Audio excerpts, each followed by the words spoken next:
கிறிஸ்துவுக்குள் பிரியமுள்ள சகோதர சகோதரிகளே, பலந்தரும் தேவன் எபிசோட் 2012 கர்த்தரை துதிக்கிறேன், மகிமைப்படுத்துகிறேன்.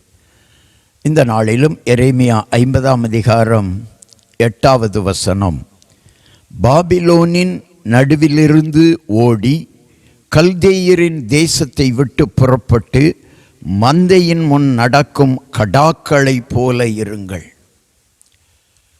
இஸ்ரவேல் ஜனங்கள் பாவத்தின் நிமித்தம் பாபிலோனிலே கல்தேயரின் தேசத்திலே அடிமையிலே சிக்கிக்கொண்டார்கள்.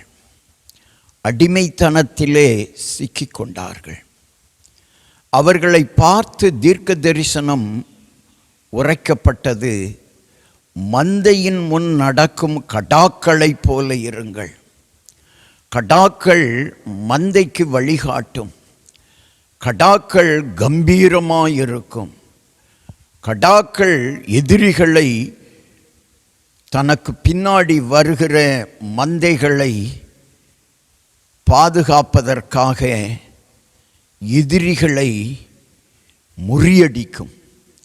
எதிர் சூழ்ச்சிகளை முறியடிக்கும். எனவேதான் இஸ்ரவேல் ஜனங்களை சொல்லுகிறார், எல்லாரும் கடாக்களை போல இருங்கள், கம்பீரமாக இருங்கள். இன்றளவும் இஸ்ரவேல் தேசம் கம்பீரமாய் நிற்பதற்கு காரணமே கர்த்தர் தான். ஆனால் சில வேளைகளிலே அவர்கள் கர்த்தரை விட்டு விடுகிறார்கள். ஆனாலும் கர்த்தர் அவர்கள் மீது இரக்கம் கொள்கிறார். இந்த செய்தியை கேட்டுக்கொண்டிருக்கிற சகோதரனே, சகோதரியே, பாவத்தின் நிமித்தம் நீ அடிமைப்பட்டு கிடக்கலாம். அந்த பாவத்திலிருந்து விடுபடுவாயானால் உன்னை கம்பீரமாய் வாழ வைப்பார். உன்னைத்தான் வாலிபனே, வாலிப சகோதரியே, பாவத்திலிருந்து வெளியே வா, நீ கம்பீரமாய் வாழ்வாய். உன் வாழ்க்கை கம்பீரமாய் அமையும். கண்களை மூடி ஜெபிக்கலாம். எங்களை நேசிக்கிற நல்ல தகப்பனே, இன்றைக்கு யார் யார் பாவத்தின் கோர பிடியிலே சிக்கி தவித்து கொண்டிருக்கிறார்களோ அவர்கள் எல்லாரும் பாவத்தை விட்டு வெளியே வருவார்கள். ஆனால் கம்பீரமாய் வாழ வைப்பேன் என்று வாக்கு கொடுத்திருக்கிறேன். பாவத்தை விட்டு வெளியே வா, பரிசுத்தத்தை கை கொள்ளுங்கள்.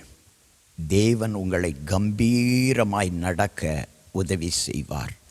இயேசுவின் நாமத்தில் ஜெபிக்கிறேன் பிதாவே, ஆமென்.